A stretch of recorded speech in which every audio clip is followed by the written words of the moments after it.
জনরব media, জনতার কথা বলে। নমস্কার, জনরব মিডিয়া থেকে শুক্লা গাঙ্গুলি। পশ্চিমবঙ্গের হাওড়া জেলা একসময় শেফিল্ড বলা হতো। বর্তমানে হাওড়া জেলায় সেই কথাটা গ্রাহ্য হয় না, তবুও যেটুকু শিল্প বেঁচে আছে। 19শে ফেব্রুয়ারি 2025। শ্রমিক ঐক্য শ্রমিক ঐক্য।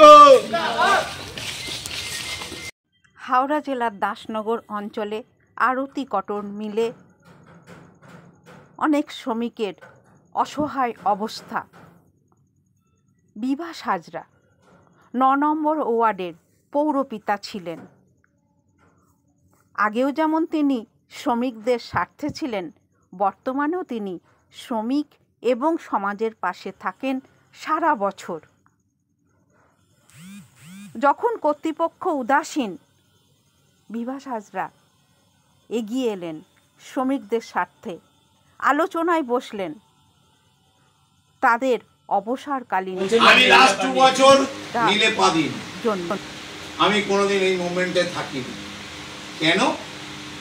শ্রমিকরা যতক্ষণ না বলবে, আমার এটা মানুষের পরিষেবা দেওয়া আমার কাজ। প্রায় 70 জন সিনিয়র রিটায়ার্ড পার্সন গেছিল, আরও আমাদের শ্যামল অষ্টরা, এরা গোপনরা, এরা কবিররা, কারেন্ট শ্রমিকরা আরও গেছিল।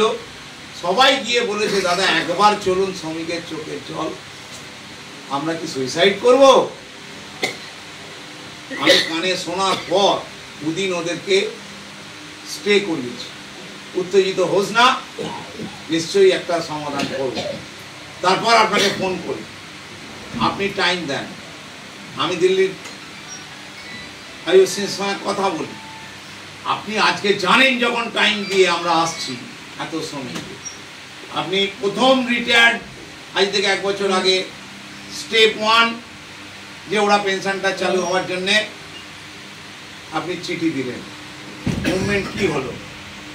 2nd মাস, 3rd মাস, 4th মাস, 12 মান্থ হয়ে গেল, একটা কিছু নড়েনি।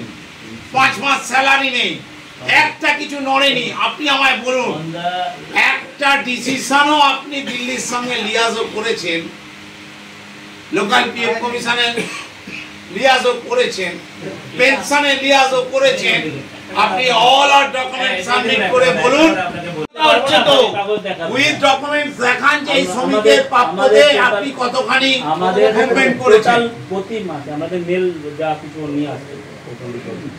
ব্যাপারটা হচ্ছে, দেখুন, আমরা সেক্ষেত্রে যখনই রিটায়ার হবে ইমিডিয়েটলি আমরা অ্যাজ পার আমরা অলওয়েজ কমিউনিকেশনেই লিখেছি, আর আমরা নোটিশ দিচ্ছি। দেখুন, আমরা তো কর্মচারী, আমরা তো বিনা আদেশে তো আর নোটিশ দেবো না যে 58 বছর পর্যন্ত বসবে না। আপনি নেক্সট টাইম আবার লোক বসাবেন, এই ল এন্ড অর্ডার হবে তো। এক তো ওরা বেরিয়ে যাচ্ছে, ওদেরকে আপনি গাইডলাইন দিচ্ছেন, দিল্লির গাইডলাইন, ঠিক তো? তা দিল্লির গাইডলাইনে কোথায় লেখা আছে তার প্রাপ্য পাবে না? লেখা আছে, লেখা প্রাপ্য পাবে না। আরে প্রাপ্য পাবে না, তাহলে আপনি দিচ্ছেন না কেন?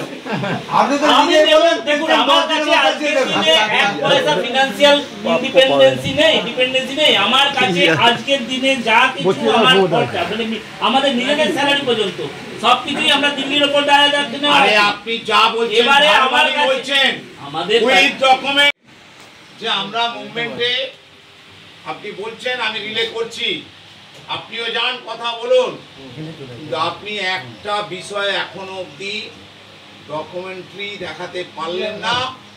কালকে আবার 20টা লোককে বসাবেন, তার তোড়জোড় করছেন, আগুন জ্বলবে